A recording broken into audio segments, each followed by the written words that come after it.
before kingdoms rose, before fire was discovered, before even a single footprint pressed into the dust, there was silence. The earth waited. Meadows stretched endlessly, swaying to winds that carried no voice. Mountains towered, their peaks lost in clouds, as if guarding secrets too ancient to reveal. Seas roared against forgotten shores, waves breaking into emptiness. Deserts shimmered beneath the burning sun, vast and lifeless.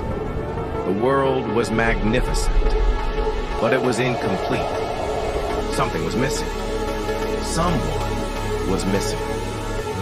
And then, there he was.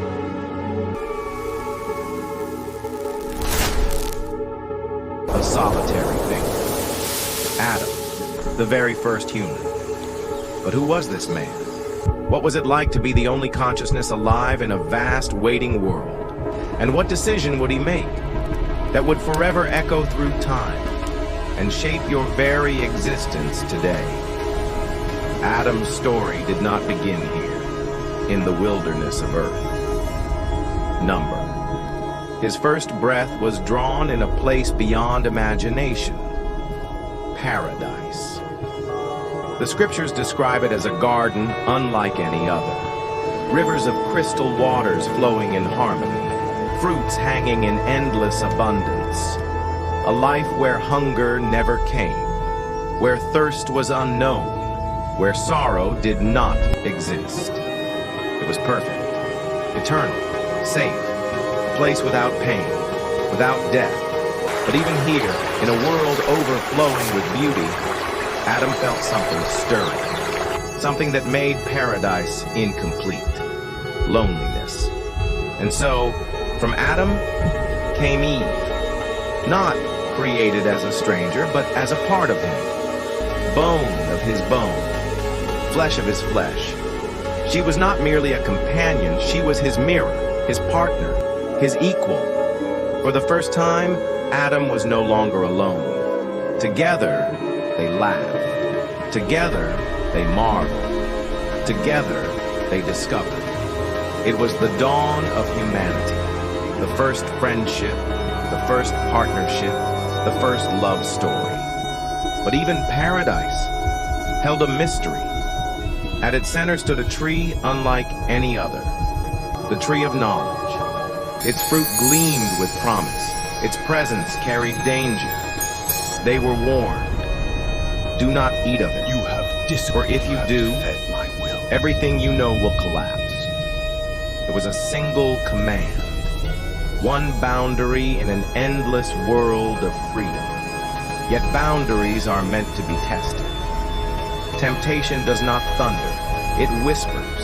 It stirs curiosity. It promises power.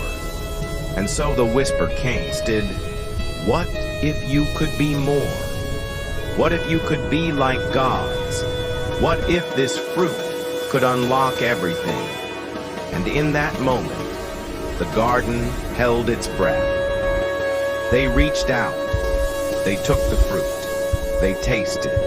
And in a single heartbeat, innocence shattered. The world changed forever. They felt shame for the first time, fear for the first time, distance from their creator for the first time. Paradise was lost, and the gates of Eden closed behind them. Adam and Eve were cast down to a new world, a world of sweat and struggle, where every meal would come from labor, where every joy would carry the shadow of sorrow, where life itself would one day end. No longer immortal, no longer untouched.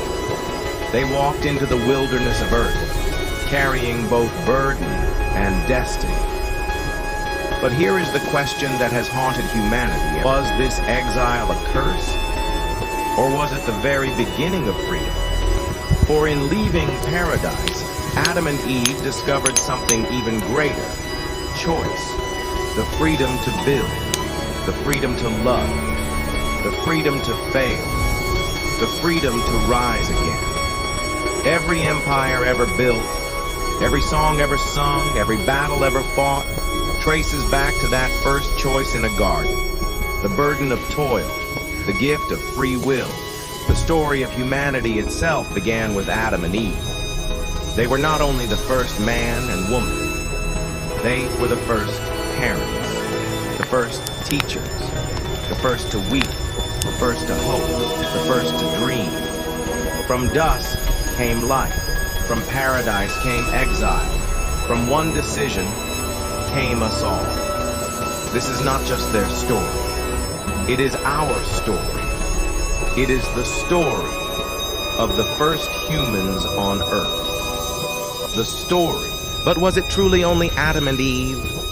According to some, another walked the earth. Stay tuned.